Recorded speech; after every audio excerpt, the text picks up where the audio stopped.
Welcome to Even Tacos Fall Apart, a podcast where vulnerability meets resilience. I'm MommaFoxFire, and I am so glad you're here listening today.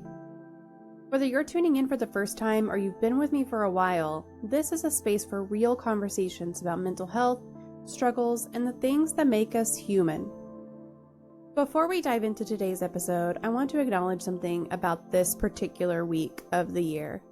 The third week of January can be a really tough one. That post-holiday slump is still hitting you. Yesterday was officially Blue Monday, and the shorter days can make everything feel a little heavier. If this resonates with you, know that you are not alone. It's okay to struggle, to take the time to just breathe, and to remind yourself that self-compassion is always on the table.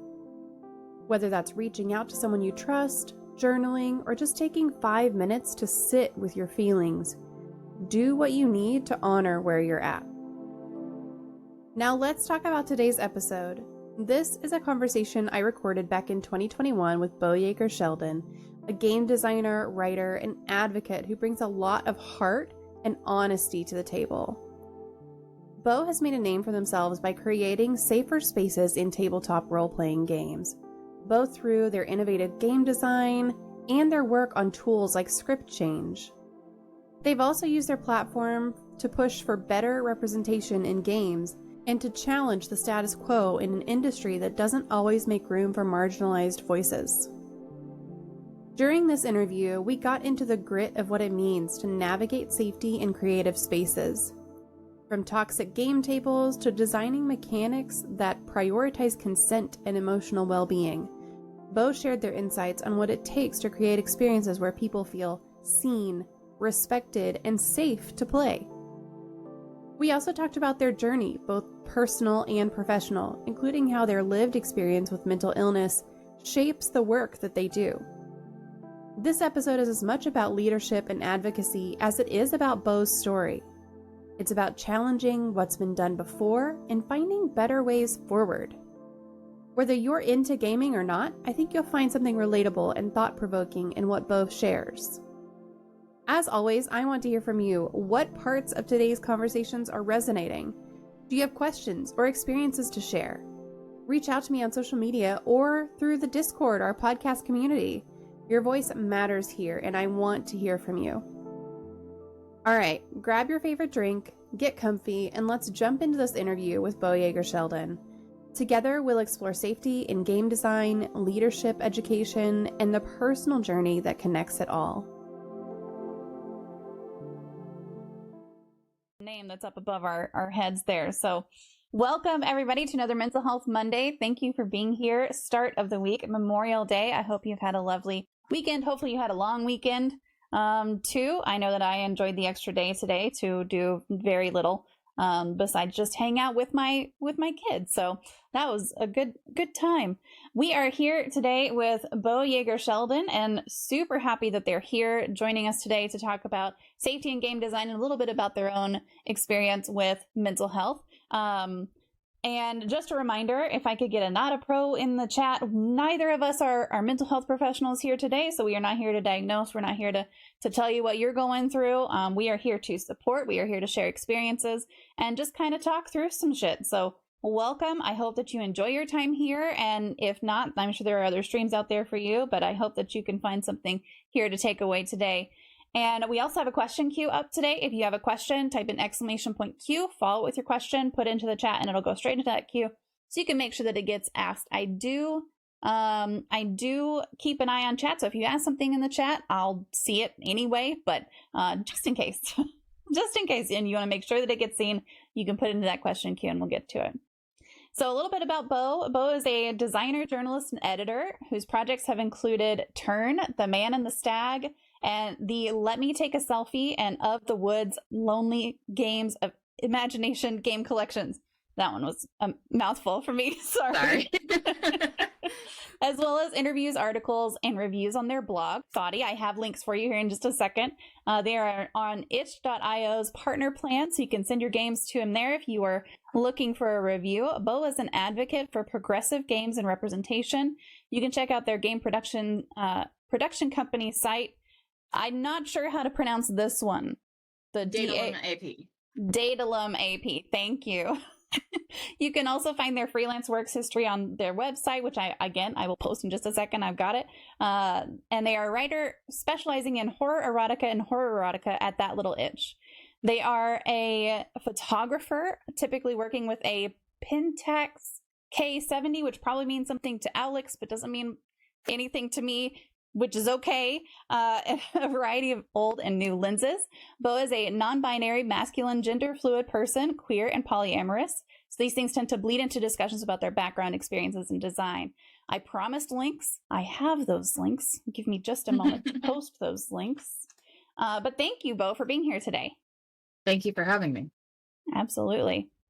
So we're going to talk a little bit about game design. But before we get into that, clearly, if you're a game designer, there's some sort of either understanding of or love of games. So what is your favorite game, your least favorite game, and which game holds the most nostalgia for you?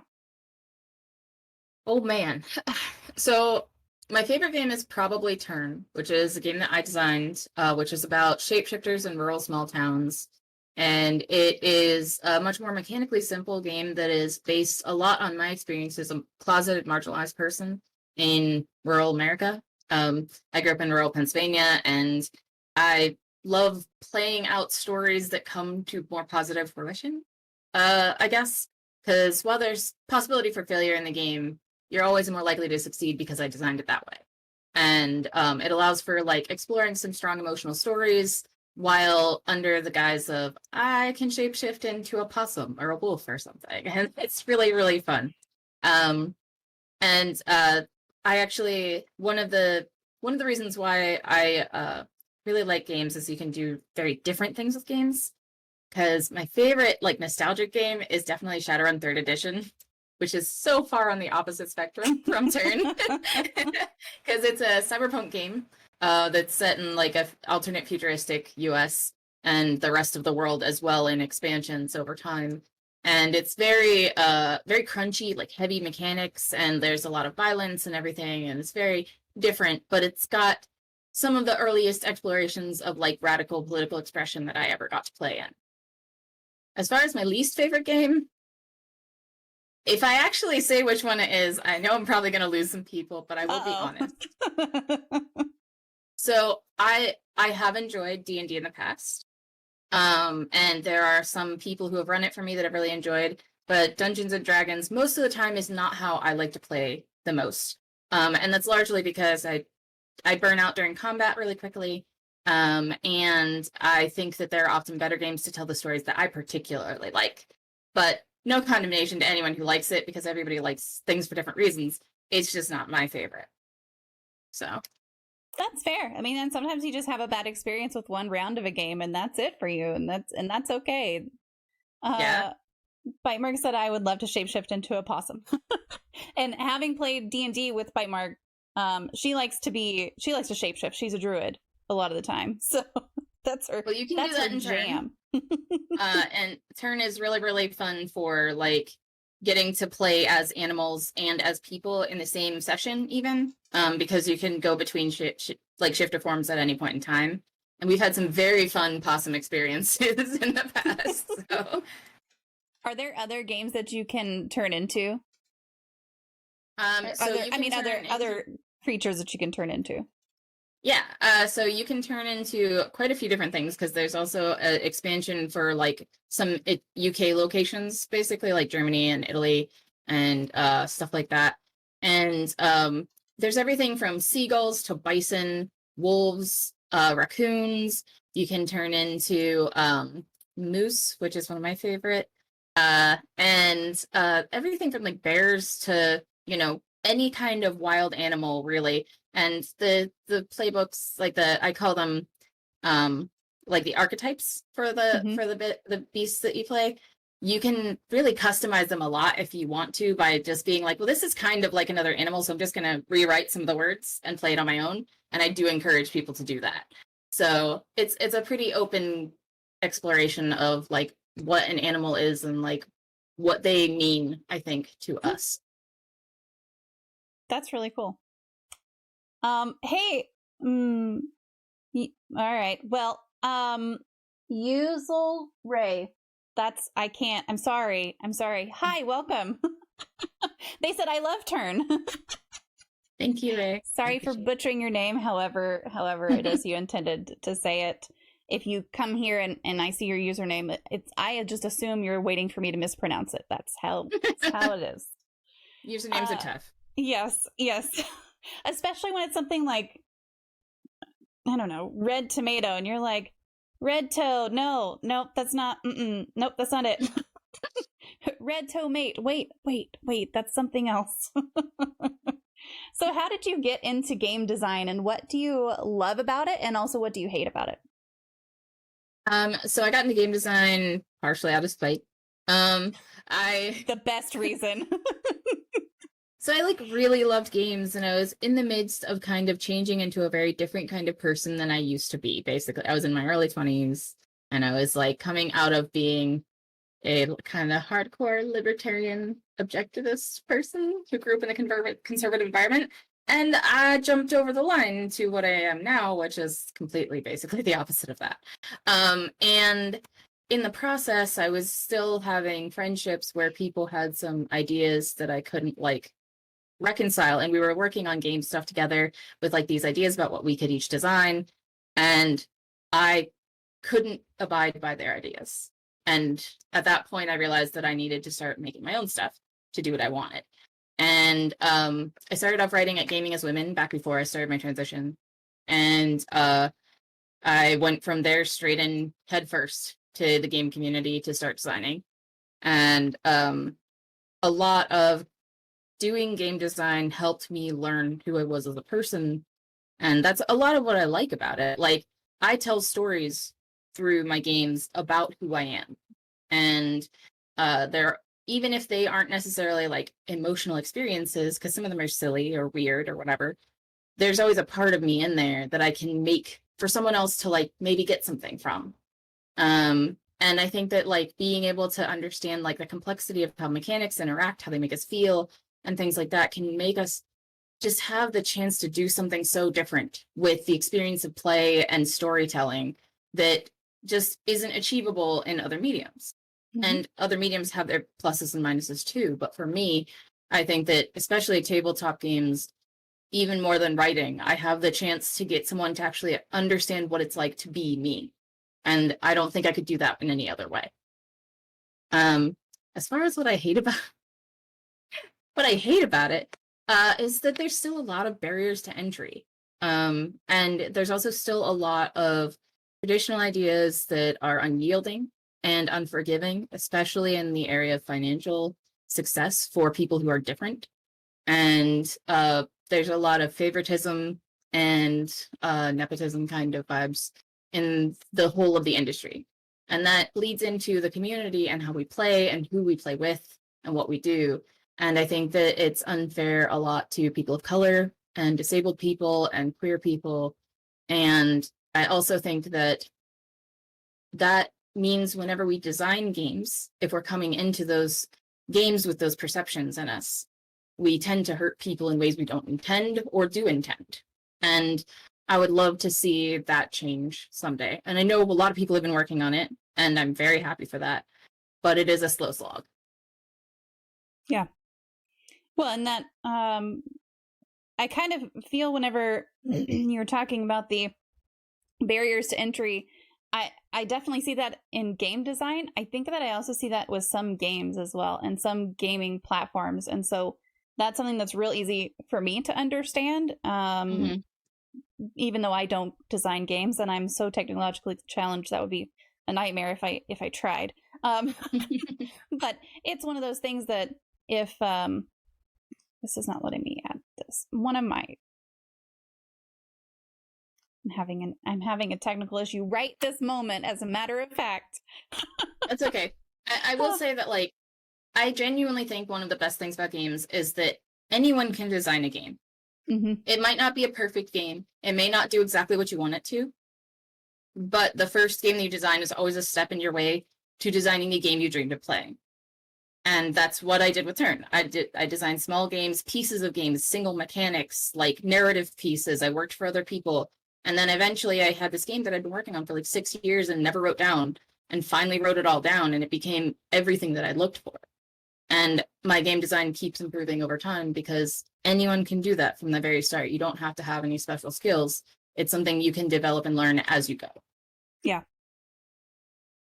Well, and getting into something out of spite, I mean, it gives you something that you're trying to change. You're clearly trying to change something in the industry and through what you do. And there's a lot to be said for that. Thank you. I have to send a test message because That's totally okay. okay, that's working. That's just not working. All right, we're just not going to do that part of today. That's okay. Yes, right. It is like poetry in a lot of ways. That's part of the reason why I wanted to include poetry in turn. As you well know, Ray is someone I know on Twitter. Unless their username is identical to someone else I know. But I include poetry because poetry works in a very similar way to like helping you kind of grow and develop your skills as you do it. And also in telling stories that like you can't really tell in any other way. Mm-hmm. Yeah.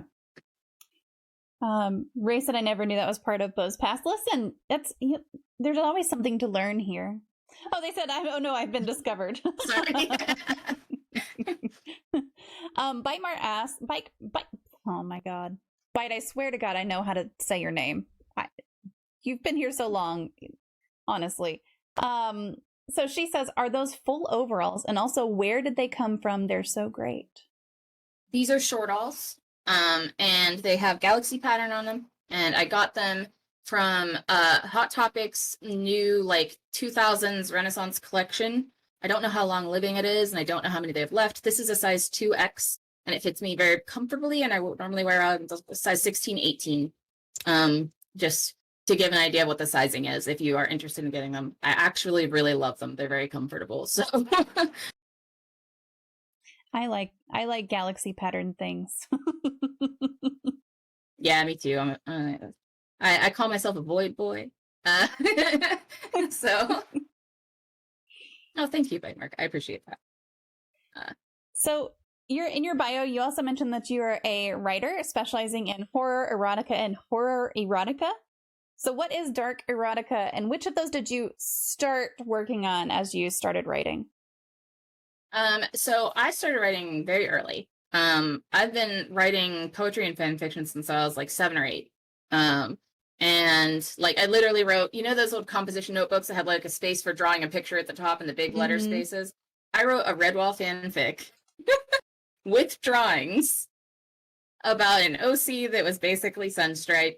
And I was like 8 years old, and my grandma kept it until the day she died, and it was very ridiculous. But I started writing like mostly like your average fiction, and then slowly transitioned into fan fiction that included like sexual content and intimate scenes and stuff like that as I got older. And I did a lot of text-based role-playing as a teen as well, which helped to develop my writing skills a lot. And I didn't start writing like more horror stuff and that was explicitly that until I was in my 20s.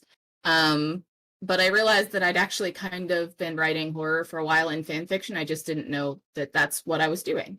And the horror erotica basically came from the fact that I really like erotica and I really like horror, and I have some particularly unusual preferences, and no one else is writing about them. At least not that I could find in a safe way. And I was also like struggling with a lot of really difficult stuff. I had some really deep depression, and I also struggled with addiction and stuff like that whenever I was in my 20s. And it was really hard for me to figure out ways to express that. And as a hypersexual person, which is part of my bipolar and also PTSD and ADHD, all in a nice little bundle, I couldn't like get the feelings out any other safe way. And some of the stories like are very like, especially on the original That Little Itch blog on Tumblr, were very dark and very like specialized kink stuff.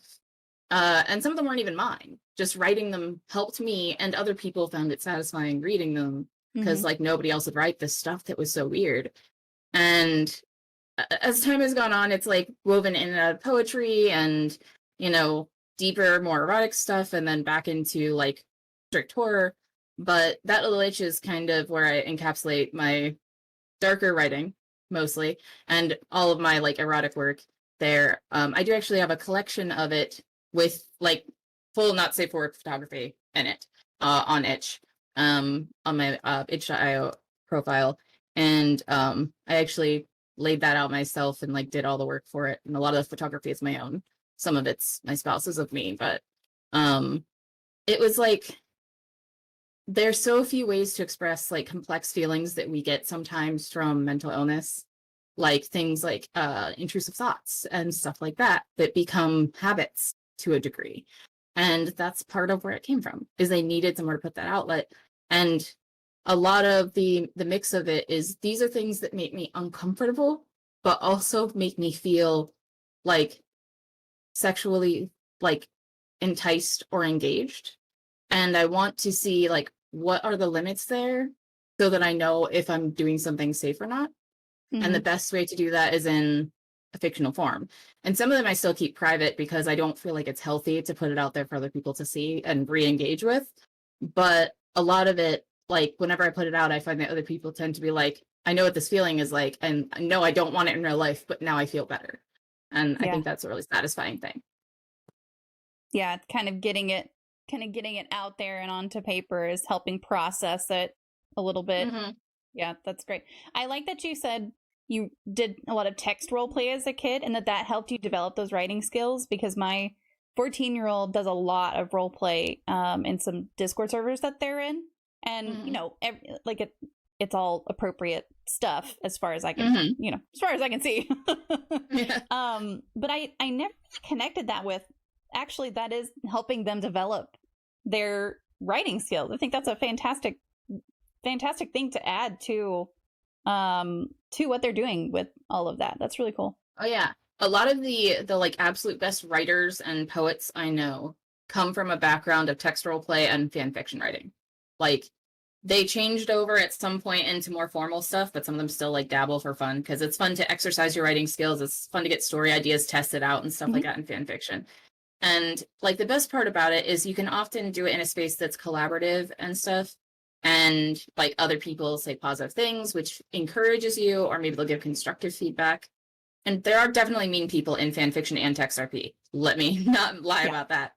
But the cultures generally lend towards, people will make mistakes, but we can build from it. And that, I think, helped me a lot in that time. It was kind of like the golden age of that for me, was like, I was between like 11 and 14 is whenever I started doing all of those things, and before I got into more like adult and mature things. But like, if I hadn't had those spaces, I didn't have anywhere I could write. My parents were really protective and didn't want me to be like writing things that were exploratory in any way. And I had been struggling with gender identity from a very early age, just didn't know how to express it. And that was a place where I could do that. So there are a lot of reasons why I think that that kind of environment is very helpful. And that's how I got to the point where I am today, basically. And I think, at least for my 14-year-old, it's been really helpful this past year and year and a couple months at this point, when they can't see anybody in person, to still have that connection online, and then to have this connection with people they don't even really know through all the role playing stuff that they do. So I like that might lead, that might lead to a writing career for them, which is great. Yeah, if they like it, it's definitely a good jumping off point. Yeah. So do you have a serial killer or a true crime story that fascinates you? So I've been thinking about it this whole time. And I still don't have like a favorite. So I have like been like sideways to the genres, like basically forever. I used to be like really into serial killer stuff, but like drifted away from it.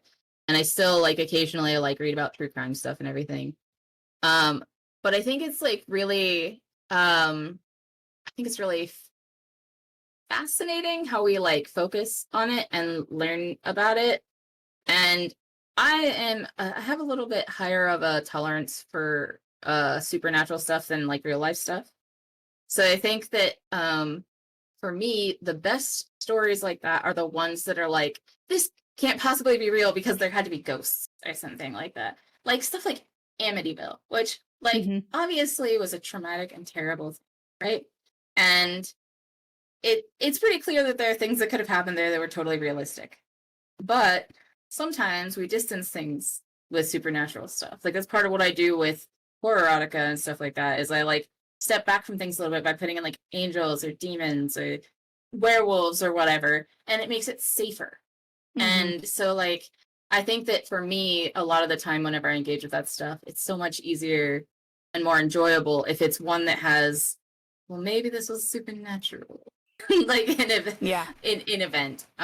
There's actually there was in Pittsburgh, there's a whole bunch of like rich families that existed, and one of them was supposedly like killed by a ghost or something. Like one of the major family members of one of the big families was killed by a ghost, and that was one that always like grabbed me. I think it was one of the Frick sons, who was kind of a difficult guy, and I only ever heard passing stories of it whenever I was initially living in Pittsburgh as a 20 something.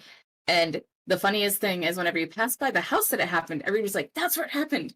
And you try to like get clarification on what happened, and there's like 30 different stories. And that's fun for me. Like I like the conflicting accounts about things like that, where people are like, well, it was a ghost or it was a conspiracy, or because to me that makes it safer for me to approach as a story, because I get very scared very easily. So yeah, there's a reason that the crime podcasts and the serial killer podcasts and even the shows and stuff that I choose to watch always have some humor in them, because if you don't have something to lighten all that up.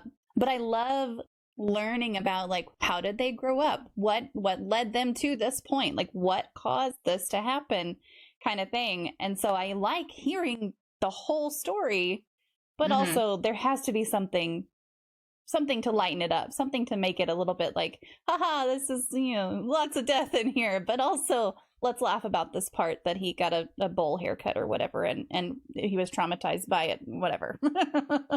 Yeah, and I think like, especially as people with mental illness, we are often drawn to those kinds of things because a lot of the time the explanation we're given is this person was mentally ill and that's why they did that. Right. And learning the whole story helps us to be like, well, that won't happen to me because I am not that kind of person, or I didn't go through that kind of thing. And so like sometimes I read about stuff that like people with PTSD and bipolar supposedly did, because that way I can be like, well, am I showing those signs, or am I doing this thing? And it reassures me that I'm a safe person, right? Which is kind of a messed up way to approach things, but it is a way to make us feel more secure and also understand ourselves in a more complex way. Yeah. That's pretty applicable to me too, because I listen to them thinking, well, I better not do what anyone's mom did, or my 7-year-old really is going to be a serial killer. Yeah, they teach us lessons in a way, and like it's hard and kind of messed up, but like if there is something to be gleaned from it, it's that you can change your behaviors and stuff to like not become the kind of person who ends up on the front page. Yeah, my 7-year-old is a very strong personality. My 14-year-old is super, super empathetic, which is why I don't worry about them so much. My 7-year-old is very, I don't know the best word to describe my 7-year-old. He's very out there. He's very intense. It's a good word. Very, very intense with all things, and a little bit scary sometimes.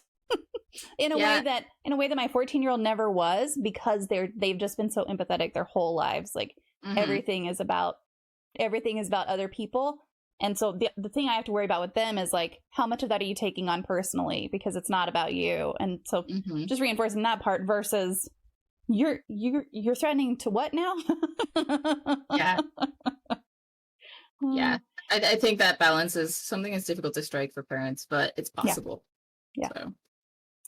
So Bite asks, what is your favorite poem?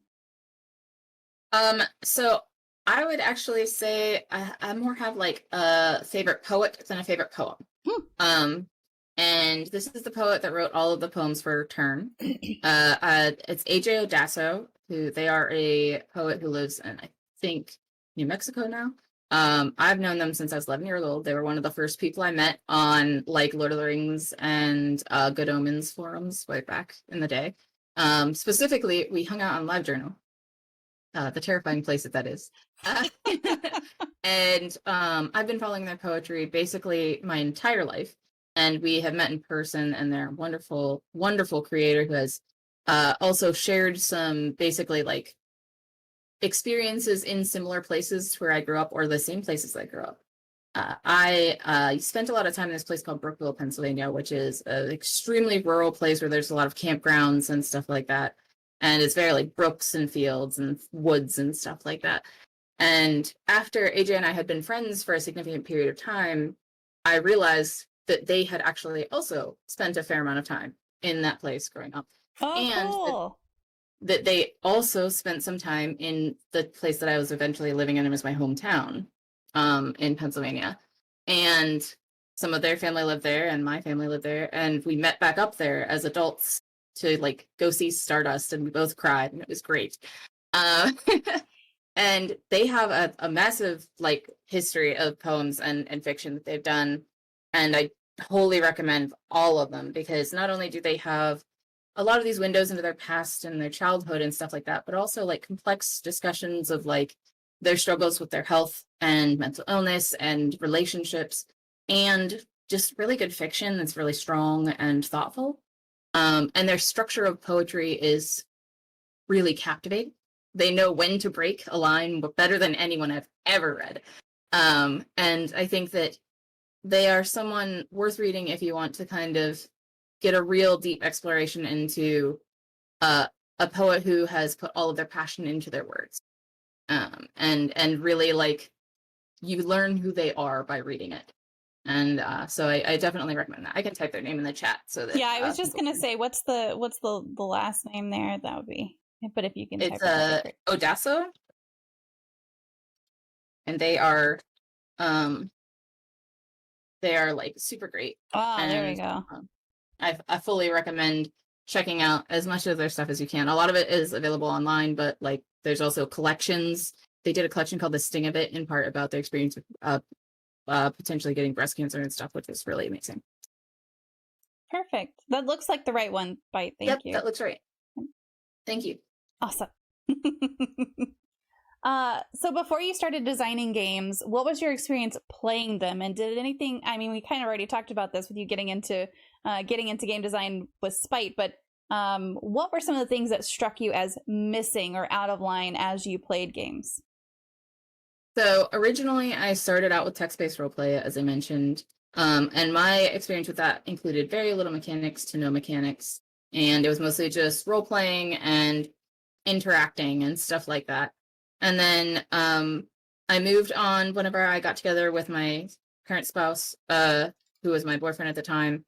And we started playing a lot. Like, he had been playing for a while, and I started playing like traditional games like Dungeons and Dragons and Shadowrun and Mutants and Masterminds. And they were all heavily mechanics. Lots of story still, but the story was more in the work of the players a lot of the time.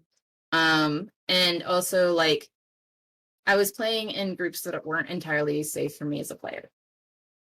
And that was like, it was hard. Like I loved the games and I even loved the people, but the way they treated me when we played wasn't respectful of my boundaries. And as I got older and I experienced certain types of trauma, it just wasn't something that worked for me anymore. Mm-hmm.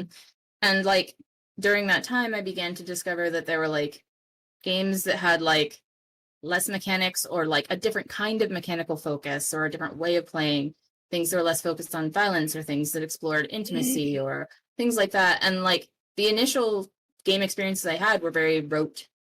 Here we're going to have some snarky interaction. Let's go fight the monster kind of things. And there wasn't anything wrong with that. It's a good experience, but I did it so much in a space that didn't feel good for me that by the time I was an adult, I wanted something different.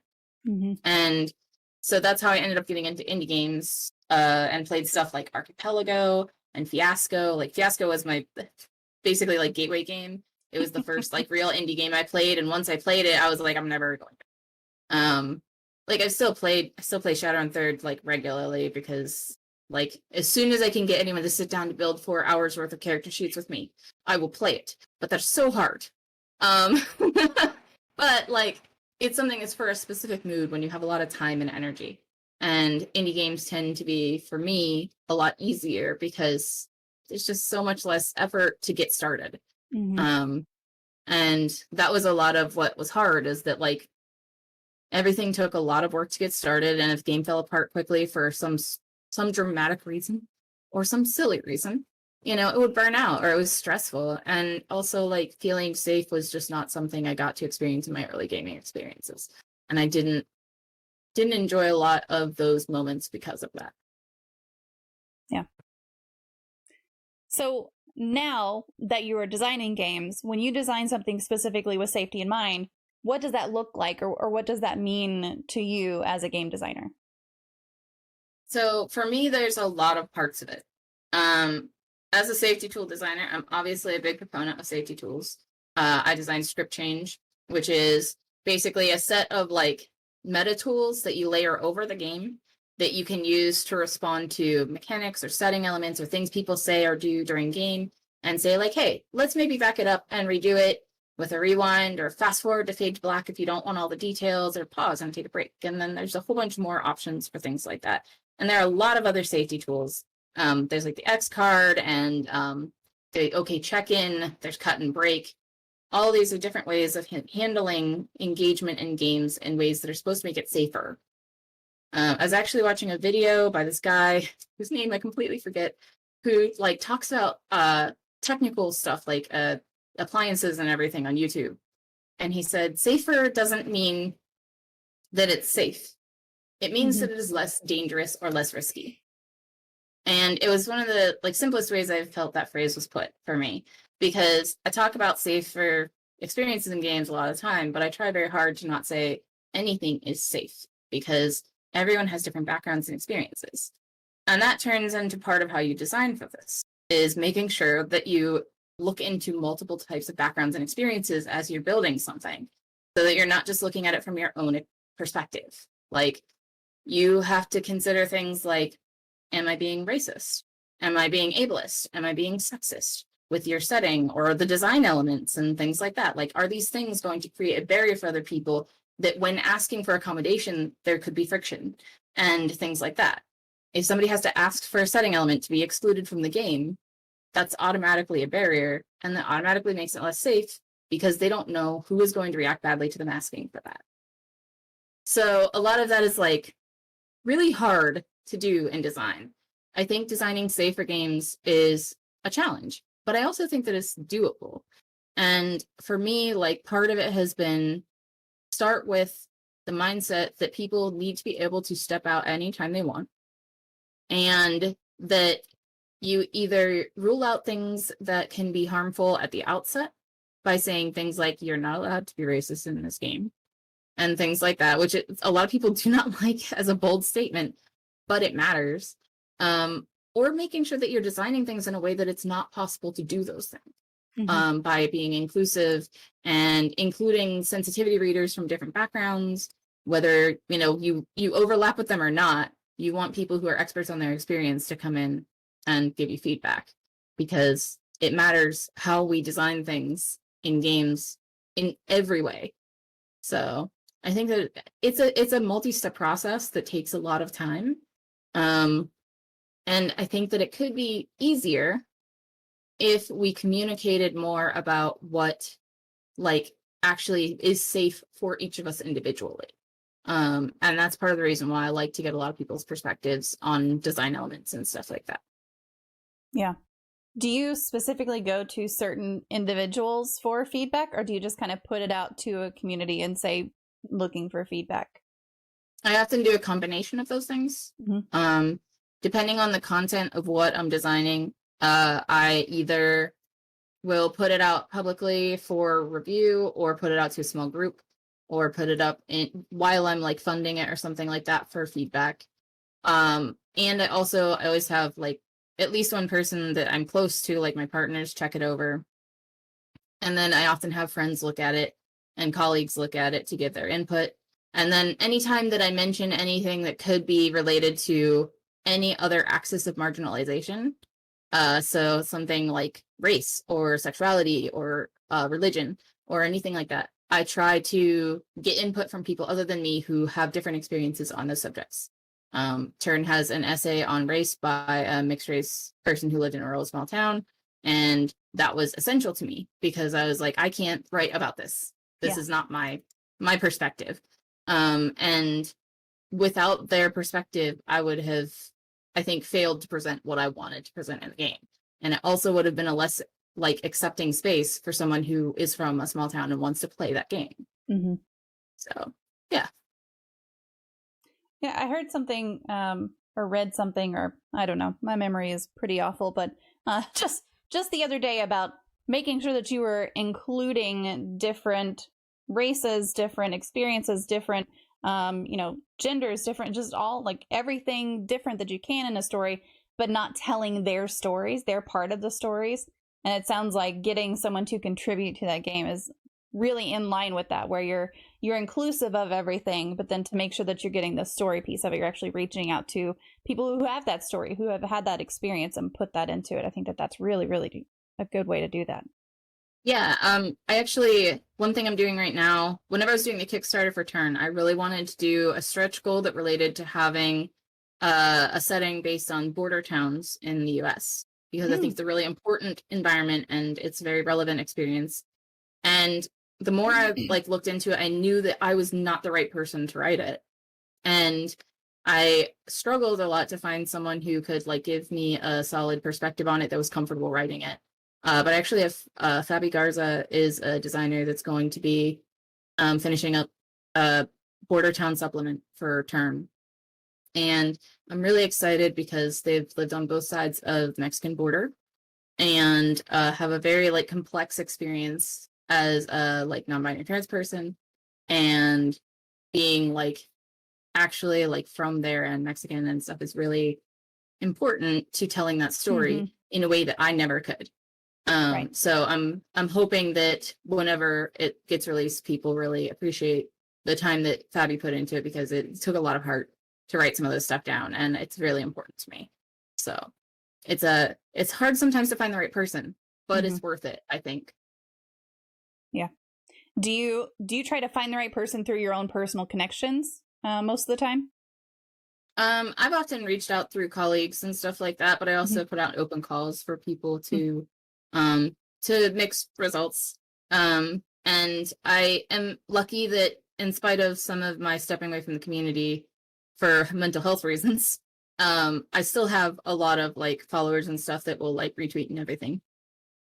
But I think that sometimes you have to seek people out in a structured way, and that can be hard to do in a respectful way.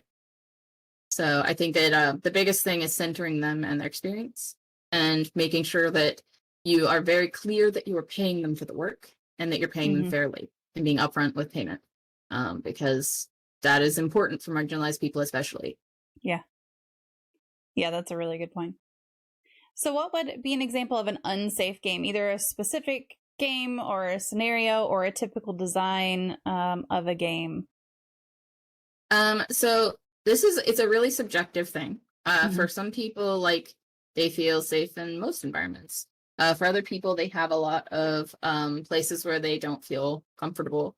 For me, I can say that an unsafe experience for me would be something that is like a game table where there are no safety tools, and where there is going to be any potential for content in the game that would include things like mind control, or things like sexual assault, or gory violence that I can't opt out of, as well as things like discussion where people say things that are ableist, or where people are racist, or where there's no discussion about what is consent at this table. Like, that's hard for me. And that's something we're still learning, I think, as a gaming community, is whenever you start your game, whenever you start at the table, you all need to know what each other think consent is. Because if you don't have a shared agreement on what that is, that means that someone who is playing could easily step into someone else's boundaries. and overstep them, break them, or worse. And it can be dangerous, especially for marginalized folks. Like, it's hard to speak up whenever you feel like someone's being inappropriate to you at a game table. Like, I've had people sexually harass me at game tables, and it's very scary because you don't know if you can speak up. And it can be anything. Like, anytime that someone at the table has the power to make other people uncomfortable, afraid, or otherwise unsafe without the other people who are at the table having the capacity to say no, to stop them, or to step away. That's how we create those spaces. Is we don't have communication, we don't create a common parlance and dialogue about what different things mean to us and what our boundaries are, and we also don't give each other an eject button. So I think that those are all kind of common denominators. Yeah. Do game designers consider safety in terms of ergonomics? And I'll give you the background for me asking this question. Yeah, sure. I just had carpal tunnel release on both wrists, largely related to my job. But there are a couple of games that I play where I either have to take specific breaks for ergonomic reasons, or even playing like D&D. I'll just stand up behind my chair or whatever. But I get a lot of kind of, even my kids are like, "What are you doing? Why are you standing up?" And it's just like, my butt hurts. I gotta stand up, or like my mouse hand hurts, my keyboard hand hurts, whatever it is. So just wondering how much thought goes into ergonomics of games, or if that's a thing. So I think that more thought is going into that now than there was before. I still don't think we're anywhere near where we need to be. So I'm disabled, and I have fibromyalgia, and I have chronic fatigue, and I also have migraines and a variety of other issues. And for me, sitting for 4 hours to play D&D in one spot in a room that I don't control the temperature of is a nightmare. It's horrible. Every time I go to a convention, I just suffer the whole time, and it's miserable. So I, especially whenever I talk about safety, it does include things like taking bio breaks for people to stretch and get up and walk around and, get a drink, stuff like that. Like use the bathroom, because sometimes we don't do that, especially if you have like a certain kind of neurodivergence or issue or anything, because you feel pressured to stay and experience the game. And like making it so people don't have to ask for those things or be soloed out to do it on their own and have people say like, "What's wrong with you?" Right? As well as like designing components that are accessible and easy to use, like bigger dice for hands that need them and things like that. I actually work at a resin shop called Shop Data, as like my artist residency. It's like, it's not like a job. It's like I go there to learn job. And JDOT designs specifically larger dice, and they are so much easier to use.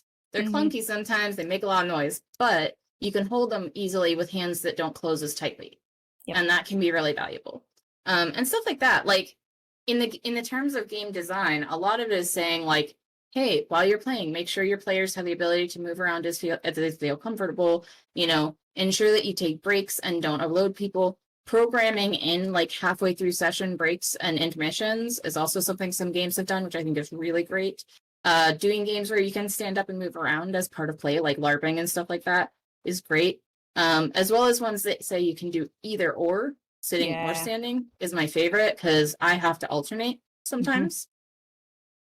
And I don't think we're really like quite there in games. Like, I think it's something we're working on, and some people are getting better, and the more people talk about it and like people design more things and explore what play means and how we can play, and understanding that you don't need to be locked to a table in a specific position and using specific tools to have a play experience is a large part of it. Like also like letting people type at the table on a computer or a tablet instead of using a character sheet with a pencil, because some people can't do that. Things like that. Like all of that needs to be a conversation both in the design of games and the play of them. And part of that is teaching player culture, which comes through games. And so greater exposure to those ideas is probably the biggest issue. Yeah. Yeah, it was I never got to the point where I couldn't, like hold dice or anything. but it was a real miracle after my surgery. I'm looking up there because I have my dice set up there. But whenever I was looking to see if I could actually reach it, there's no way I can reach that right now. I have this circle of this little dice holder circle, and you have to open it from the inside. And so it really relies on strength of your finger to open it. And I was having to have my 14-year-old or my sister open them for me every time we played. And just recently I was like, look, I can open everything. Because it's definitely getting better. But that nerve takes so long to repair from where that releases to the tip of your fingers. But yeah, I mean, the grip strength in my left hand, I think if I had been trying to grip the dice, because I could barely even close my hand, I can close it now. But that's a good point. I think if they were larger dice, I wouldn't have had that much of a problem with my left hand. Of course, my solution was just to use my right hand, but that one was also pretty crap at the time. So it was a big win. And one of the things that came from that is that I started looking into other ways to, put my dice away, even though they're glass dice. So they do have to be like, individual things. But, what's another way to put those away besides in this thing that I can't open myself if I want to? Right. So, yeah. I have hand tremors, and over different points in my life, they've been either better or worse. And over the last year, especially, I was unfortunately on a medication that really messed me up and made my tremors so bad that I was like nearly hospitalized. Wow. And so I couldn't use a pencil for so many days of that experience. And like, even on my normal days, I struggle with writing into small spaces on character sheets and stuff like that. And as a game designer who does like play testing for other game designers and stuff like that at times, that's a big challenge, and it's very stressful. So I think that one of the things that is a hard conversation I repeatedly have with layout artists and people who design character sheets is to make bigger spaces to write in. Because I have dysgraphia because of my ADHD, which means like I can't always control the size of my letters and the pressure I'm writing. So erasing is a mess and it's difficult. And it's like, just make the lines bigger, and also make the text bigger, because 8-point font is not readable for most people who are over the age of 40. Right. And most of the gaming population has at least someone in their group who's older a lot of the time. And like, even that, like I struggle with tiny writing because it makes my head hurt. So I think that that's part of game design is how you present your game. And so like whenever you're putting out character sheets or like components or whatever, and you're like making these itty bitty tiny spaces, for me, it's so stressful because it's just not accessible for me. And I can't even use the character sheets sometimes. And they're so pretty and I want to use them, but they're useless to me. So I think ergonomics is important, and it's so vital. It's a part of accessibility, and we need to expand our dialogue on it a lot. Yeah. So this is a very loaded question, but does representation in games matter?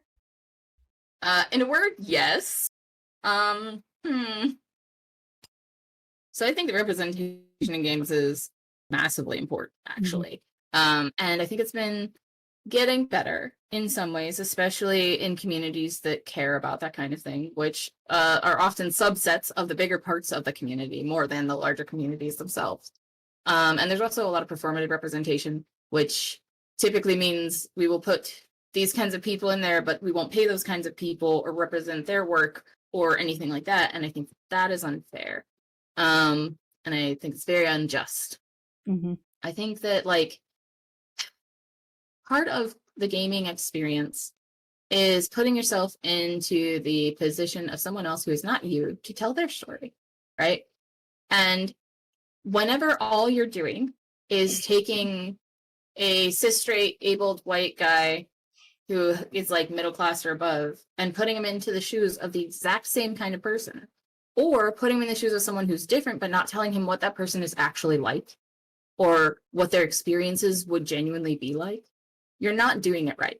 You're doing it in a way that is short-sighted, in a way that is not considerate of the existence of the diverse and complex world community that we have.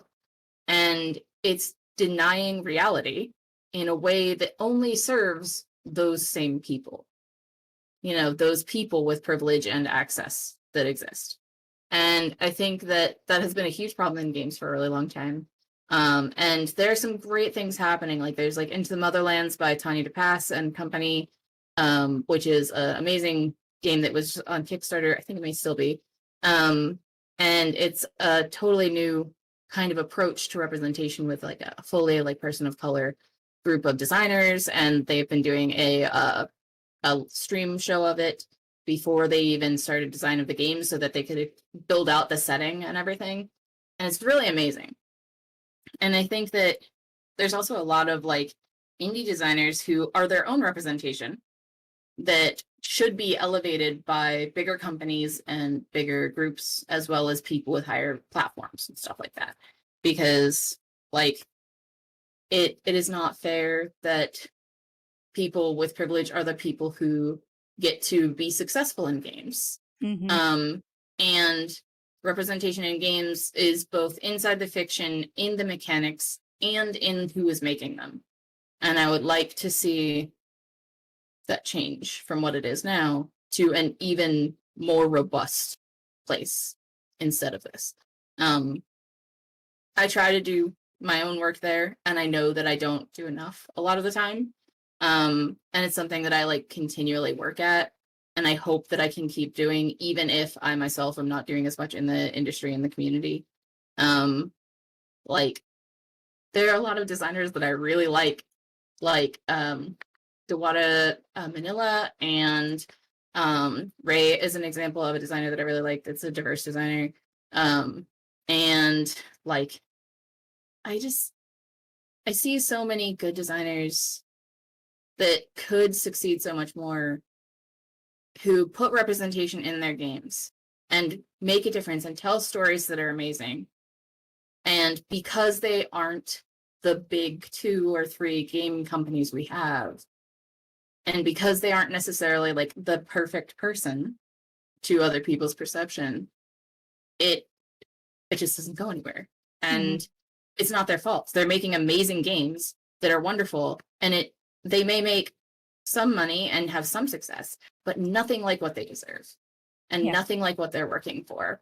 And it is partially because our large games that are successful have failed representation. It makes designers think they don't, like the higher level designers think they don't need to do anything. They don't need to change. They don't need to promote other people. And then the people who play it are like, well, there are people of color in this game. Maybe they're not making it, but like they're in this game. So I'm doing representation right. And it's wrong. And I want it to change so bad. So hopefully like we'll see some more change and growth in that. We are making like strides. Like there has been a lot of work done. But especially in like pay equality and likelihood of getting hired, and actually seeing genuine, accurate representations of people who are different in games. I think we have a lot of work to do, and I do think it's very, very important. Absolutely. Ray said thanks. Yes. You're welcome. Ray, if you have a link to your works, you're welcome to post that as well. So you live currently with bipolar, PTSD, ADHD, and anxiety, and those particular mental illnesses have some general symptoms that overlap quite a bit.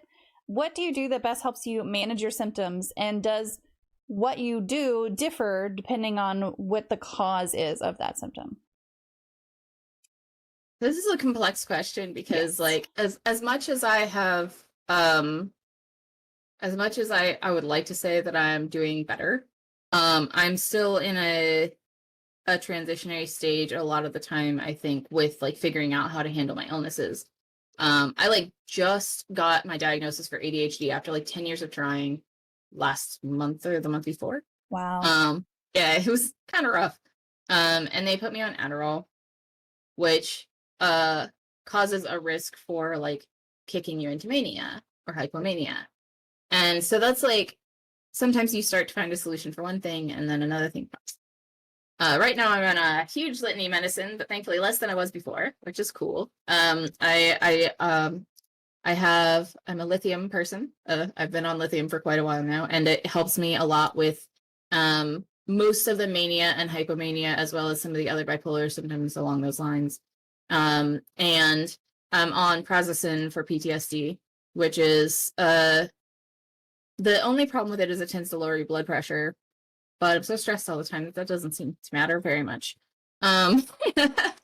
And then obviously like the Adderall as well as some other medications for treatment. And I also do a ketamine treatment, which has been extremely helpful to me for depression as well as for my PTSD.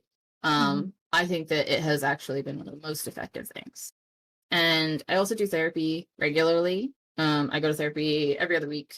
And I try to like one of the things that I try to do is be very open about like what I'm experiencing with my partners and like with my friends and everything, so that they can help me flag things that I don't always notice. Because one of the problems with having multiple illnesses that can cause you to have like brain fog and stuff like that, as well as like physical disabilities that can cause that, is sometimes you'll be having symptoms and not know.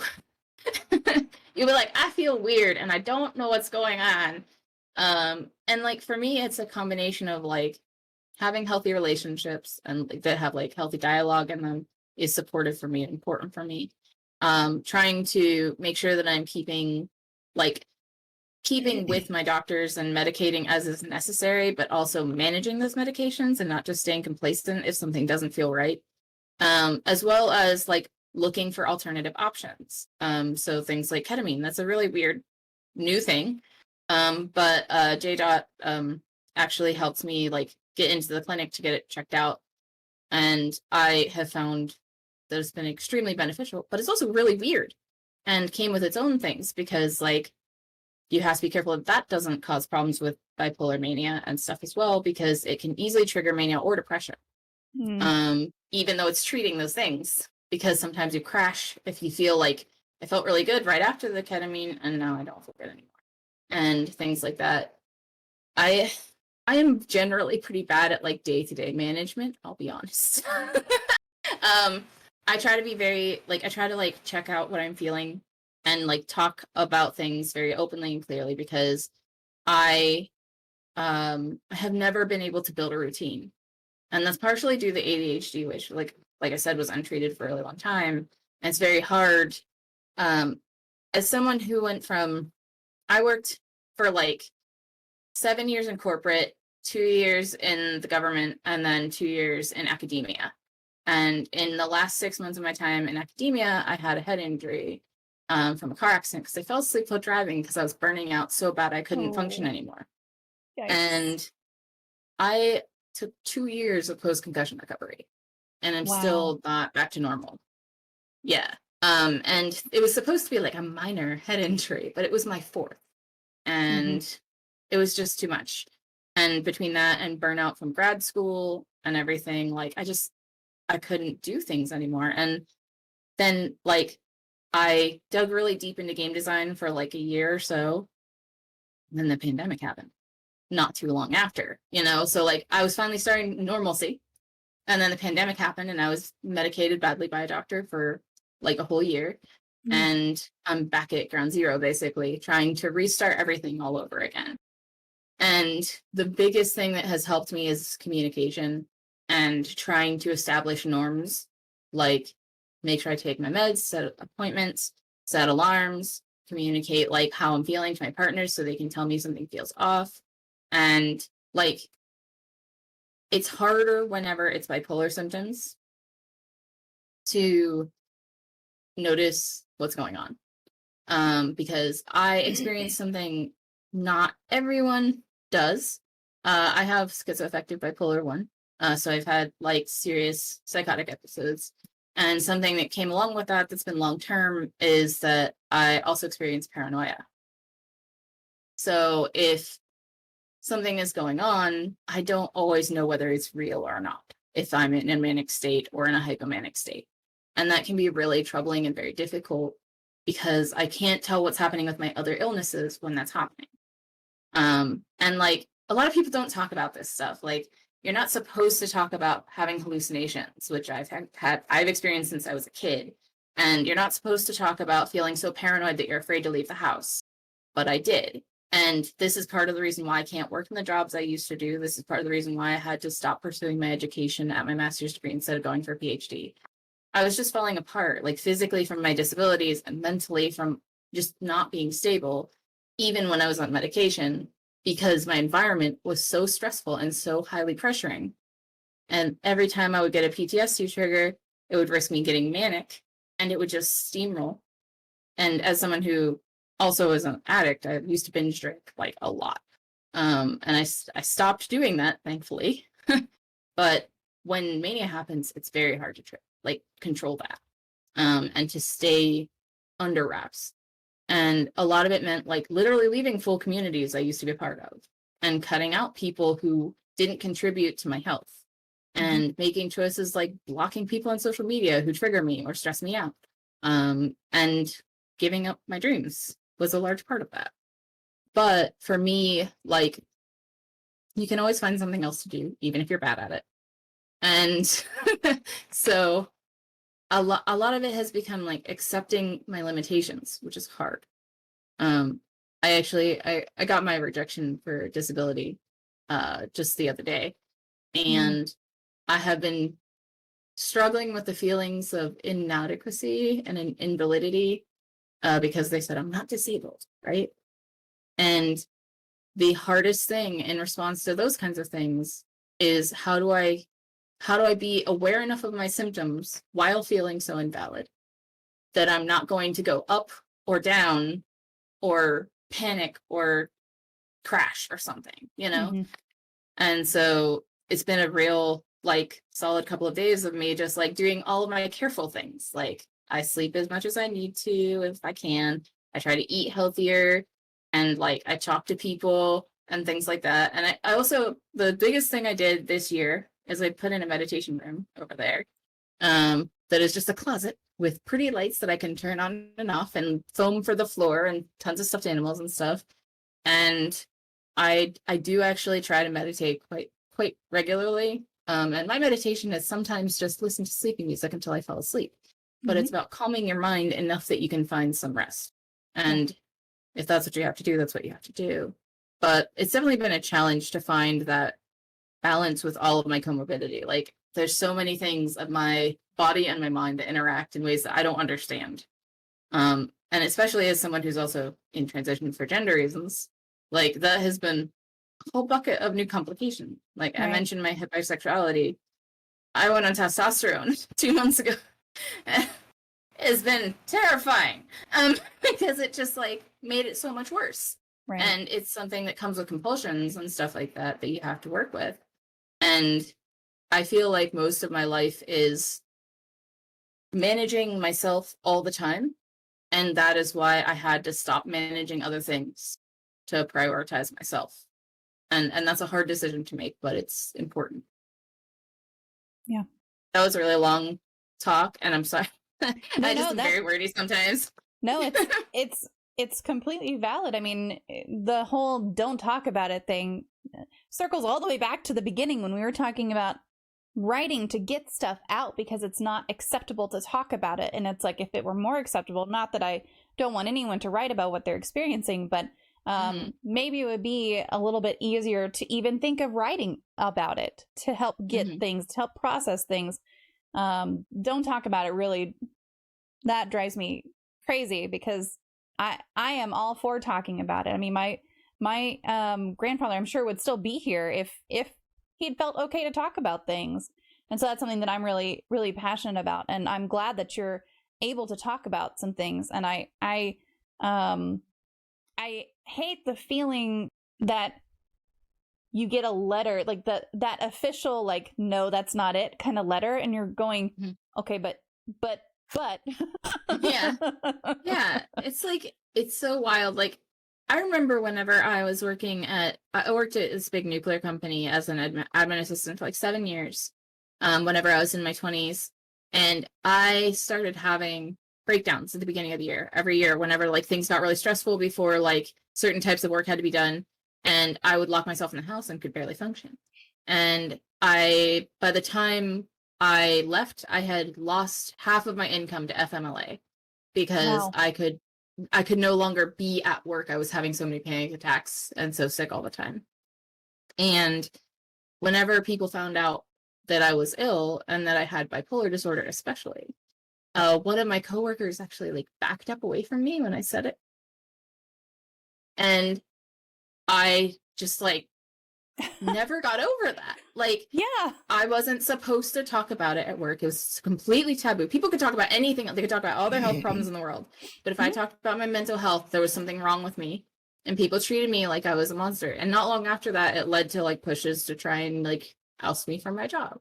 And like, I have like, so many people were like, you don't really have that. You have something else, but still treating me like I was dangerous. And I don't think I ever got over it. And I don't think that that's a kind of difficult and challenging social experience that ever gets better. No. That reminds me of some of the questions from the chat, though, if you want to. Yeah, I mean, over to whoever. Yeah, I want to read a couple things. That reminds me of the video about where it shows a bunch of people. Somebody breaks their leg, somebody has diabetes, and they're doing an injection in the office and whatever. And they compare it to if those same people were talking about their mental illnesses or something that they're struggling with that's not visible, and saying, you know, to the person who's diabetic and having to inject insulin, do you really need that medication? Is that even a real thing? Like, you know, that video is really touching. I don't know. It's in my head. I don't know what it actually, it's something out there. Yeah. Okay, so let me catch up on chat here. Bite said, I read an interesting idea ages ago that non-cis white men are basically programmed for empathy as soon as they begin reading stories because there are so few examples of their representation as heroes. Ooh, that's really true. We practice putting ourselves into the shoes of someone that is different from us with regularity, and less marginalized groups don't have to. Yeah. Yeah, that's absolutely an issue. A lot of the discussion in the games community with like white cis straight guys especially has been like, I don't like identify with that character at all. And like we see this in video games a lot, and it's so gross because it's like, it's not that hard. And also like, you expect us who are different, like even as a masculine person, like it is hard for me at times for most male characters to be able to put myself in their place. It's actually normally only queer coded or ableist, like disabled coded kind of characters, which they're often still presented as able or straight or whatever. But like, it's only with coding or with like them being shown in some different way that I can really jump into them. Like one of the characters I most identify with that is always weirds people out is BJ Blazkowicz from Wolfenstein: The New Order. It's a video game, and he is a Jewish American, looks white, big, blonde, muscular, beefy dude. But at the start of Wolfenstein: The New Order, he sustains a head injury and is in effectively a coma for like years.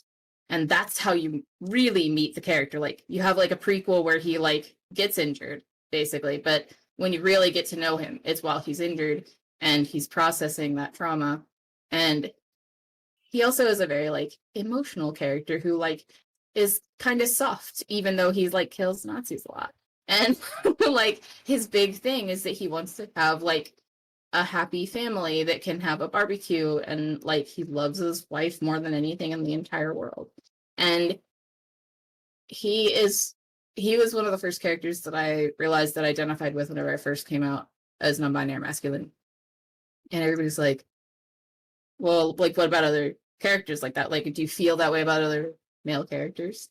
And I was like, there's like a couple, but it like, I have to work sometimes to like really identify with somebody who's like cold and mean and like snarky and doesn't care about people. Like the closest I get to that is Dean Winchester, and that's because he's damaged. So damaged. That poor boy. But yeah, like I think that we definitely, as like non-cis white men kind of people, we definitely have a lot more experience being like, well, I know how to like understand how somebody else feels because I've had to do that work most of my life, and they just haven't had to. And in games, it's a particularly troubling issue because it's like you build your character, you learn everything about them. Like, why can't you do that? So, yeah. Yeah, absolutely. I don't identify with my character at all. Sounds like a you problem. Yeah, that's exactly it. Maybe you should try harder. feeling not disabled enough or just enough is a big struggle for you too, right? Yeah, I mean, that's the thing. That's one of the things that all of the you have to have official recognition for things drives me a little bit crazy, because it's like, if you don't get that recognition, then it takes away any validation efforts you've had to date all of a sudden. Not because those validation efforts weren't accurate and weren't worth it and weren't, you know, what you needed at the time, but because someone else officially said no. Yeah, and it's especially hard when it's like this disembodied person, like this deciding this, and they use records that you didn't tell them to use. Like, they used my psychiatrist from like literally 7 years ago. I have had like 3 new diagnoses since then, right? And then like I was so frustrated because like I only applied because I need to try and get my student loans forgiven. Because since my head injury and my disabilities got worse and my mental illnesses got worse, I can't do the job that I got a master's degree for, and I have $90,000 in student loan debt. And my husband makes enough money that the increase rate of what I'm supposed to pay is more than I make to pay it. Ouch. Yeah, and I was like, all I want is to get that forgiven. Like, I don't even care if you do anything else, just say I'm disabled so that they acknowledge it and that I can get it done. And no. I'm still bitter about it. I'm going to be for a while. Can you appeal it? Probably, but I don't know if it'll be successful. I have a friend who's had experience doing disability applications and supporting people through that process that's going to help me out a little bit. Because I am bad with forms. Surprise. I have so many things that make me bad at forms. They're like, you could do rote tasks. I'm like, I cannot. I can't even fill this out. It's like ridiculous.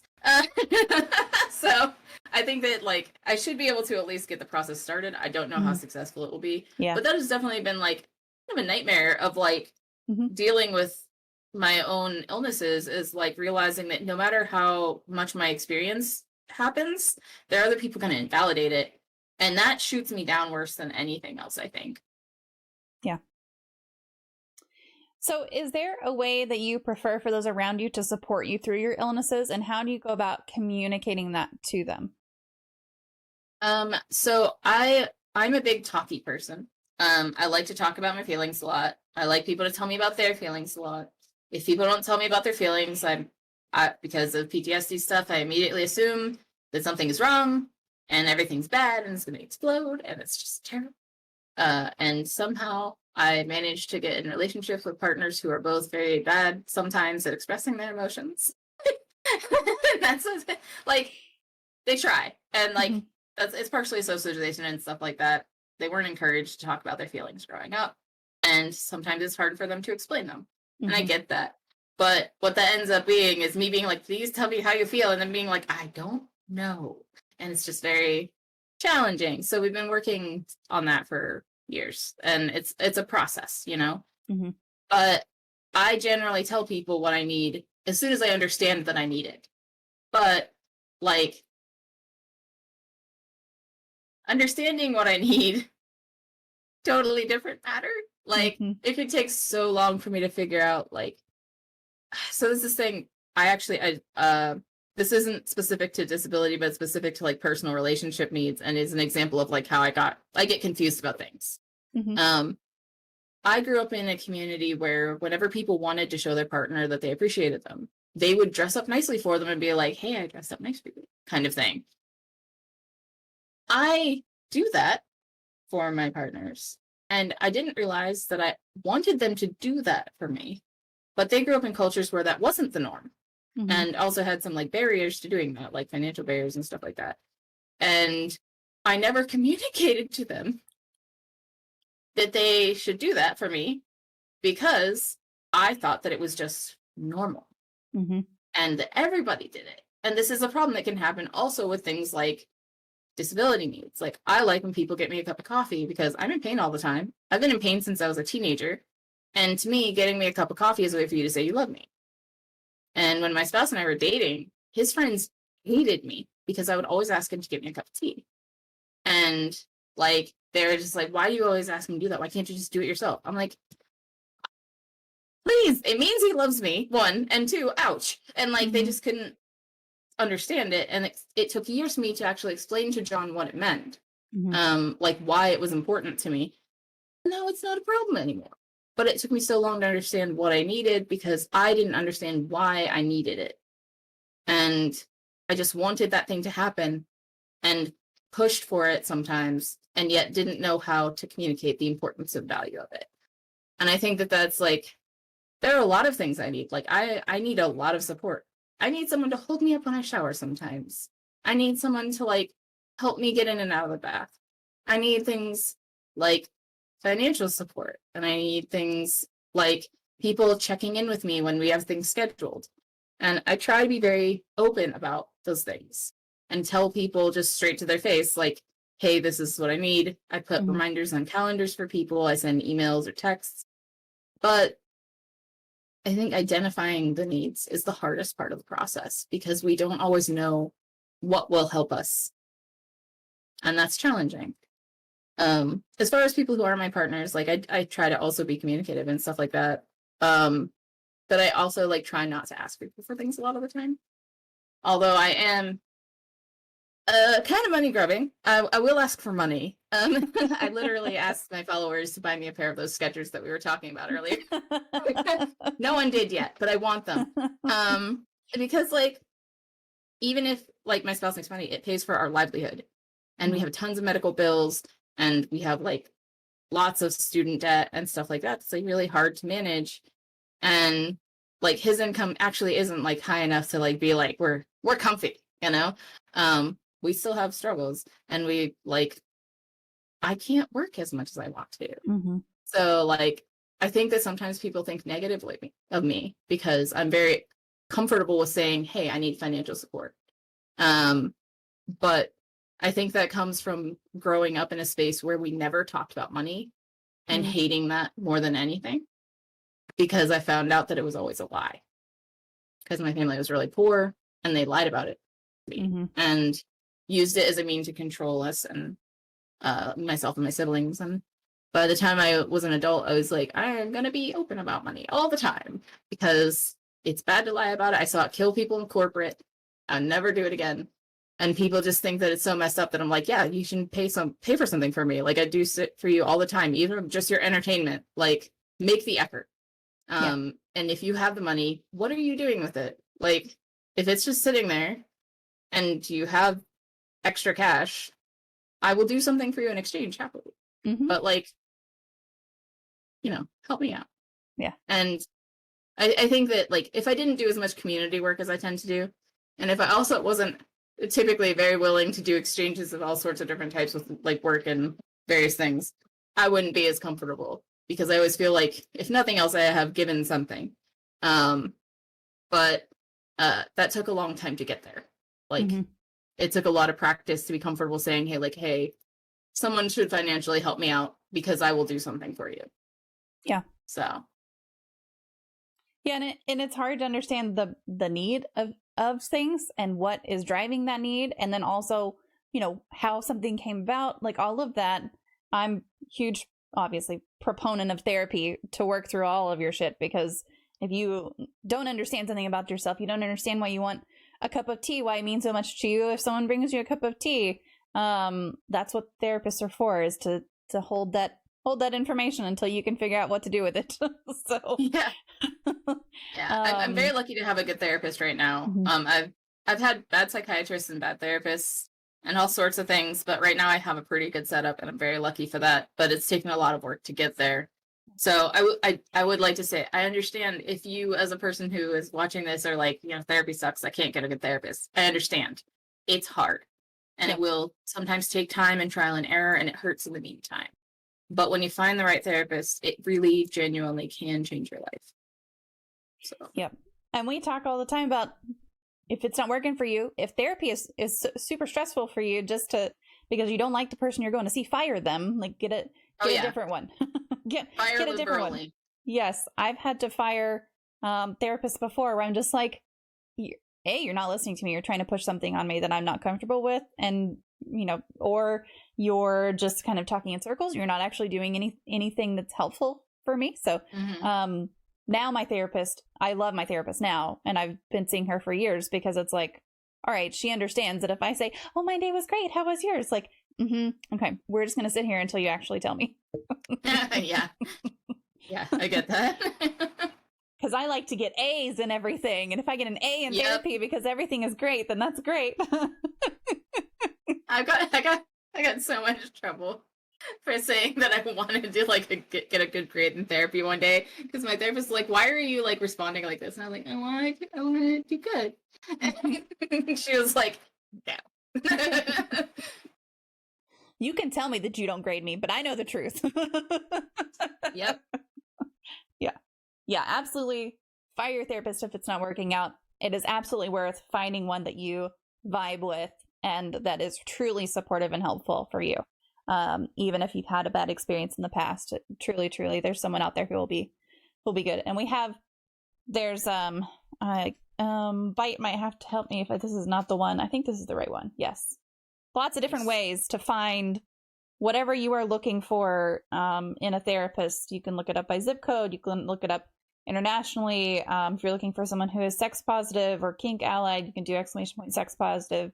The RAD team is actually really good as well.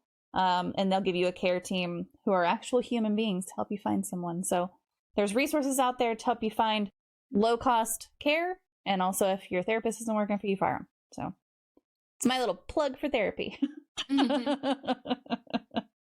Nice. Yes, Therapy Den. Oh, I need to add that one.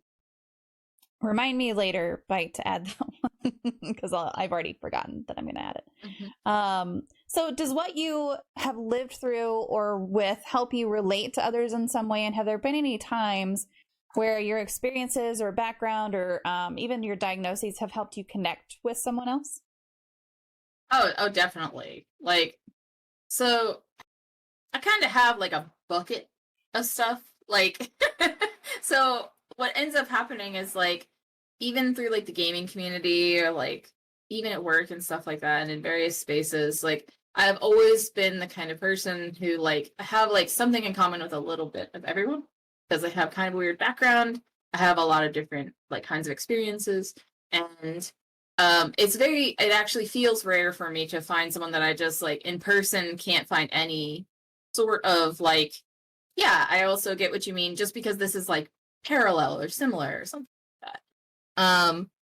But with like, especially with like my disabilities and stuff, like even just whenever I posted on TikTok recently talking about how like I got my disability determination, there were so many people who responded being like, I know exactly what you're going through. Like I went through similar things. I've been struggling too. Like, and like, I am an extremely open person. People who know me in games probably know more about me than my parents. Because like I'm still pretty open to my parents, frankly. Like they know most about me, compared to like most people I know who like don't tell their parents like a lot of their queer stuff or like anything like that. But like even online and publicly, I've always been very open about like my experiences and trauma and stuff like that. And it has given me the kind of window to like get to know people who also have had similar experiences and learn from them. The work that I'm doing at the resin shop actually is a really weird example of this, because like JDOT has their own experiences and that they've come through as a person, but part of how they helped me get into ketamine treatment is that they had shared experiences and helped me get into it. And as I've been working at the shop, some days we just sit there and talk about all the crap that we've been through, you know? Like I've learned so much just by talking to them about my experiences. And like it's helped me to pursue different treatments and to like talk to my therapist about stuff, to talk to my partners and open up about difficult things I've never talked about before. And it's partially because like Jada and I have somehow like very similar but also wildly different experiences. We just have like a couple of key points that ping together. And that's what it is with a lot of people, is like you can be like from totally different places in the world, but there will be like this one thing you experience that connects you. And the big thing is because I share so much about myself, a lot more people have been able to like see connection with me because of that. And sometimes that has had difficulties, because sometimes people become too bonded or too close, and I've had people violate my boundaries because of that, which is like hard because you never want to tell somebody no whenever you want to help them. Yeah. But sometimes you need to protect yourself. And I've had to do that quite a few times. But I also have had a lot of people tell me that, like, my being open about things like my gender identity or my sexuality, my polyamory, my mental illness, my physical illness has helped them seek help or explore their identity or come out or things like that. The number of people that told me that they came out after I came out because me being open about my experience was so special to me, because it made me so happy that they could have the chance to be who they wanted to be. And it's the same with people getting help for mental illness. Like, so many people I know went to therapy because they actually, like, saw that I was doing the work and I talked about it, and they found out things about themselves, and they were like, maybe I should do this. And I supported them, encouraged them. And it is hard for me sometimes to see so many people struggling. And I have at times felt like I carried a lot of emotional weight that was really hard. But I wouldn't close myself away and not be honest with people if that, like, was possible, even because of the change that I've seen it make. And, like, even today I was talking about how people keep on making, like, really crappy phrases that they keep saying about drinking and stuff during the holiday and everything that make me really uncomfortable as an addict and everything. And I know multiple people who, like, liked it or shared it are people who were like, yeah, like, I want to say this, but I can't, and you can, and that matters.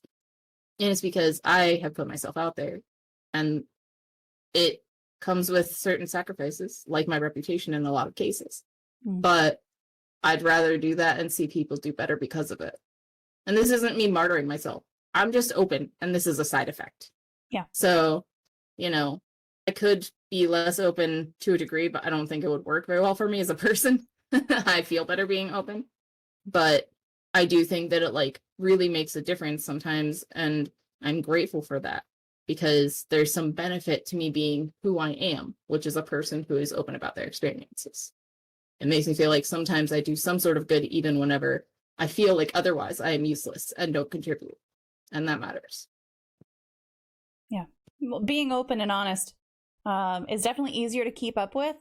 It also can be harder for other people to deal with, but that's not on you. That's on them. And that's how I feel. I mean, in Discord, on Twitter, like, everywhere that I don't post very much on TikTok. I don't post very much on Facebook, but everywhere that I'm really active, like, I'm very honest. I'm very I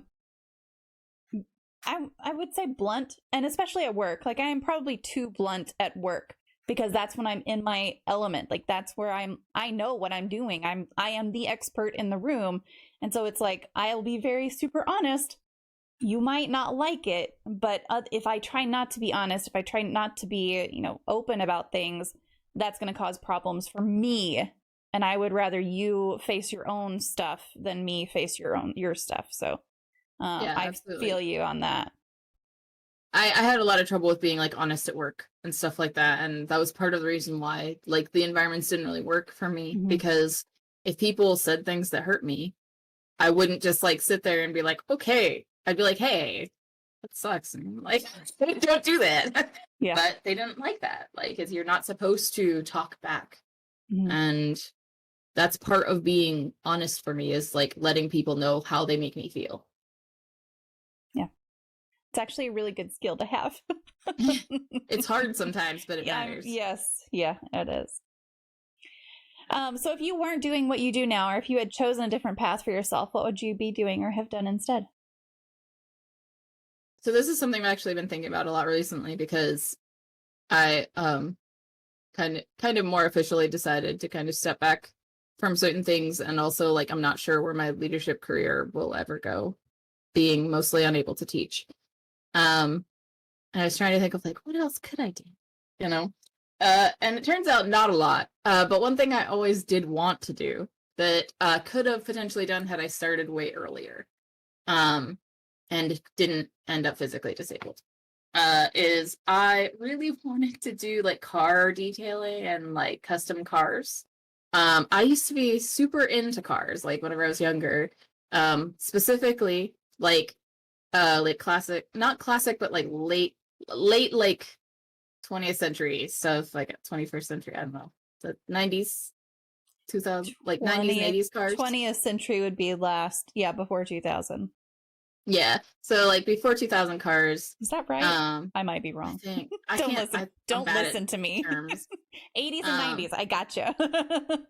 Yeah, like, so I like, one of my favorite cars is the El Camino, which is so not a cool car, but I love it.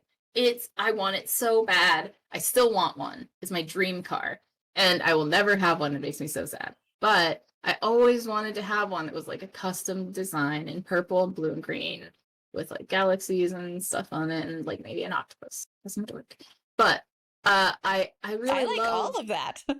Yeah, I really love the idea of like making people's cars look special to them. Mm-hmm. And like, I know cars are super popular in the modern like liberal and leftist arena, but like, I'd work on electric cars. Like, I like cars, you know. I just, the kind of nature of this, the feeling of security I get whenever I'm driving one, and like the kind of the sounds they make, and like the experience of driving long drives. Like, I love like road trips and stuff like that so much. And I also I used to be really big into like mechanics and stuff like that. I used to be actually quite good at it, and I've lost a lot of that. But in another life, there is a me. There is a me that is like super like butch boy, like works in a garage and like makes cars look pretty for people. That would be something I would love to do. In part because for me, cars are also like a piece of the culture that I grew up in.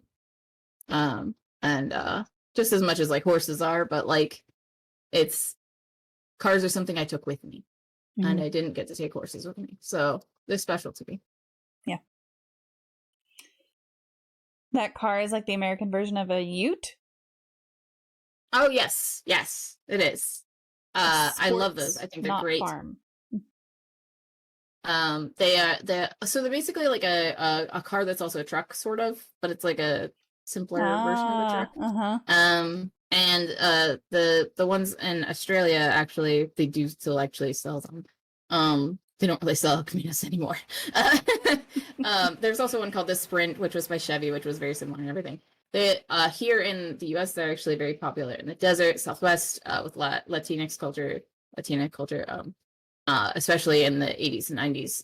And I think that they're just really cool looking weird cars that have a minor bit of functionality to them, because they have a back truck part, and then they have like the 2-seater in the front.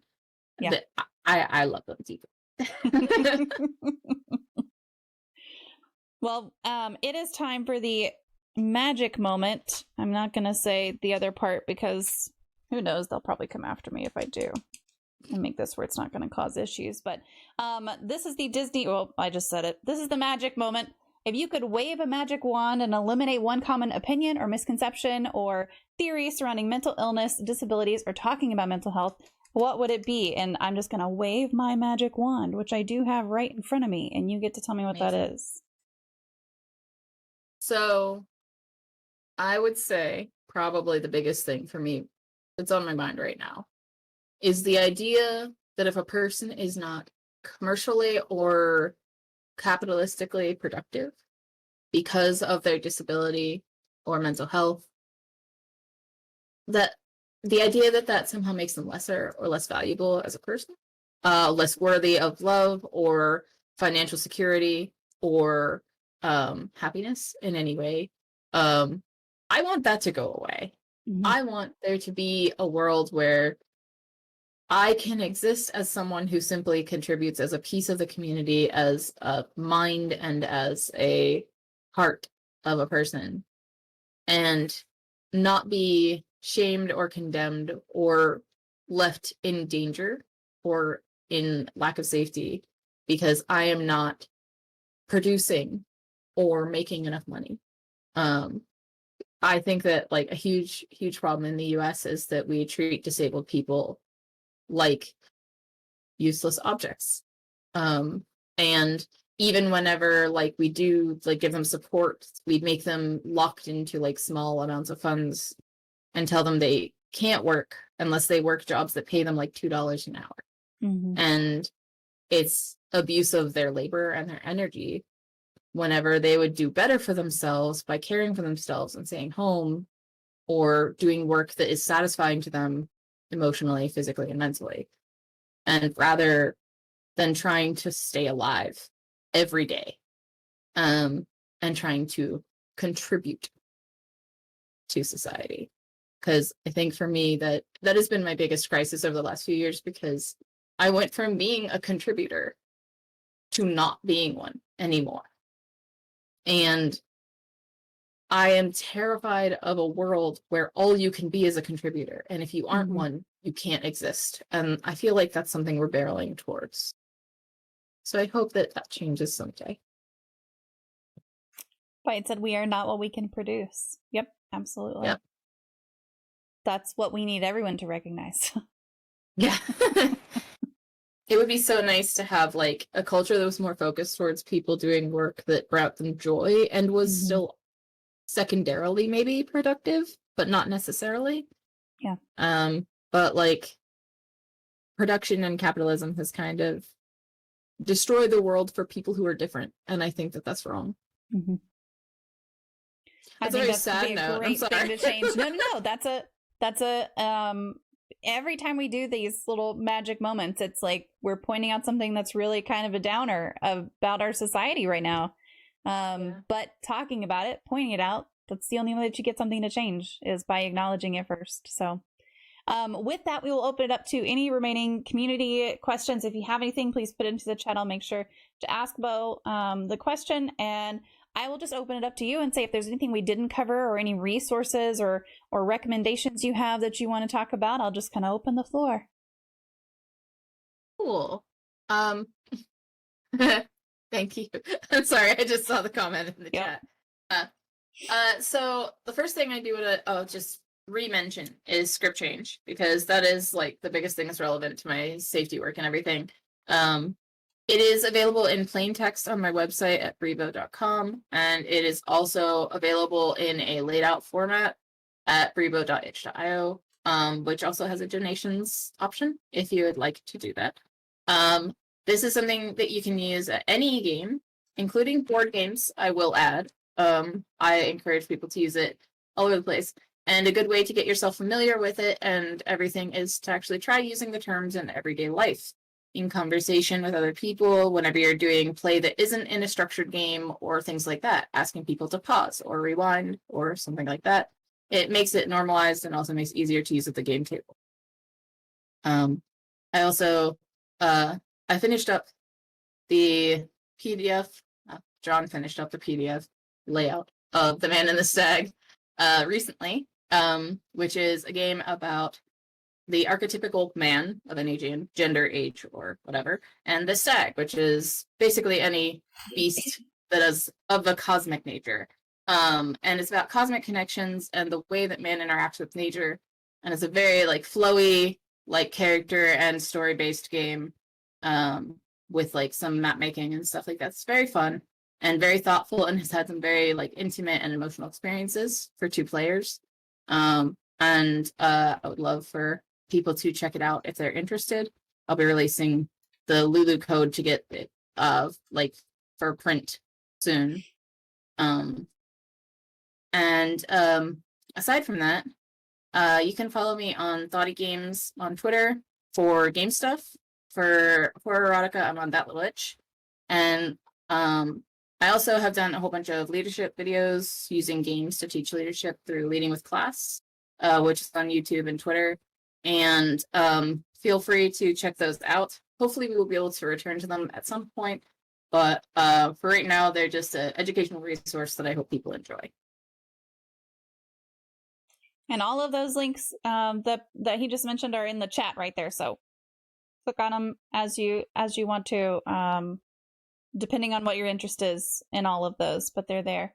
And then I will say, you talked about script change at tags also. And if you don't have a media pass for tags, you can still get a media pass for tags, and you can go back and look.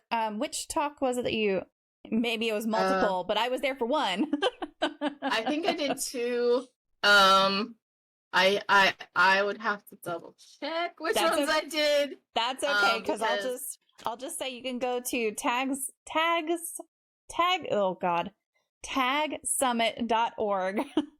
Here, I'll just put a link. Y'all click on this link, get a media pass, and then you can go and review all of the presentations and everything. You can find Beau's presenter page on there, and they should have everything that they did on the presentation page. I think that's how they were doing this.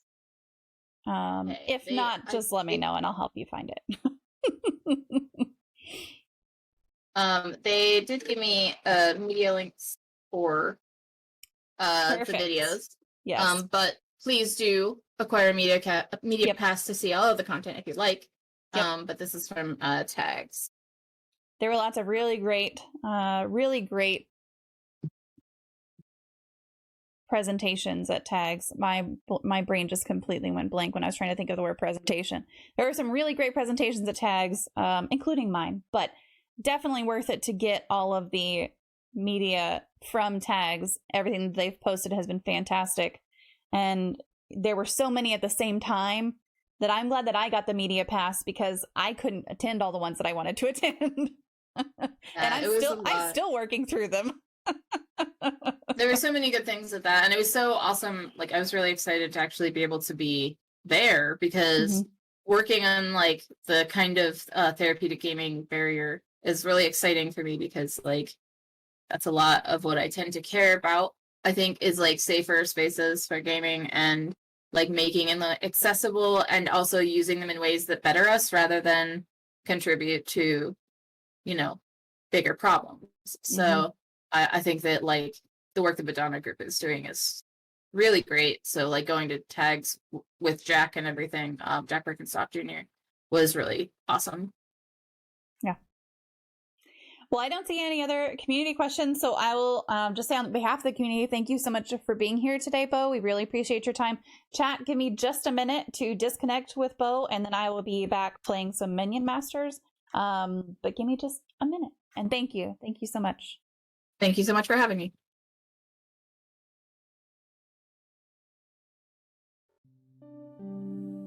Thanks for tuning in to this episode of Even Tacos Fall Apart. Beau brought so much insight to the table today, insight that goes beyond game design and speaks to how we navigate safety, communication, and inclusion in everyday life. One thing that really stood out to me was the idea that safety isn't about guaranteeing perfection, but about reducing harm and creating space for people to feel supported. That's something we can all apply to our own lives, whether it's in our friendships, workplaces, or families. It's about listening, being intentional, and not being afraid to ask, how can we make this better for everyone involved? Another takeaway is how Beau emphasized representation, both in the stories we tell and in the spaces we create. It's a reminder to notice whose voices are being heard and whose aren't, and to make an effort to amplify the voices that have been ignored for too long. We also touched on mental health, something that connects us all in one way or another.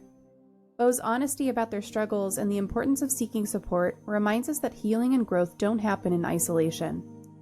Whether it's therapy, leaning on trusted friends, or creating moments of calm in your day, finding what works for you is so important. If something from this episode struck a chord with you, I'd love to hear about it.